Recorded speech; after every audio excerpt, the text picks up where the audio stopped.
صلی اللہ علیہ وسلم نے فرمایا من عادى لی ولیا فقد آذنتہ بالحرب، کہ اللہ تعالیٰ فرماتے ہیں کہ جو میرے کسی ولی سے دشمنی رکھتا ہے میرا اس کے خلاف اعلان جنگ ہے۔ اعلان جنگ کی وعیدیں صرف دو گناہ پر، ایک سود پر ہے کہ جو سود کھاتا ہے اللہ کا اعلان جنگ ہے، یہ بہت بڑی وعید ہے، کیونکہ جنگ کے اعلان کا مطلب یہ ہوتا ہے کہ جب دشمن، آپ دیکھیں نا، جب دو ملک کی فوجیں آمنے سامنے ٹکراتی ہیں، لڑتی ہیں، تو ان کے لیے دوسرے فوجی کے ساتھ ہر قسم کا سلوک اس وقت حلال ہوتا ہے، اسے قتل کرنا بھی جائز ہے، گرفتار کرنا بھی جائز ہے، اس کا مال سارا لوٹنا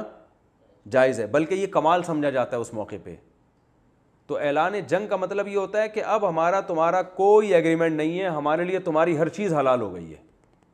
قتل بھی کر سکتے ہیں، تمہارا سارا مال بھی چھین سکتے ہیں، یعنی اب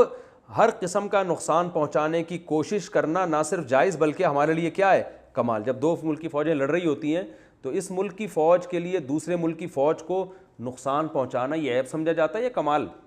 تو کمال سمجھا جاتا ہے نا، کہ ہم نے لوہے کے چنے چبوا دیے ان کو۔ تو یہ اعلان جنگ کا جو اعلان ہے یہ بڑا خطرناک ہے، تو سود خور کے خلاف ہے اللہ کا اعلان جنگ۔ اور دوسرا، اسی وجہ سے امام مالک سے پوچھا گیا سب سے بڑا جرم کون سا، انہوں نے فرمایا سود کھانا، کیونکہ اعلان جنگ کا وعدہ اللہ نے سود پہ کیا ہے۔ لیکن جمہور کا قول یہ ہے کہ اسلام میں فرض نماز قضا کر دینا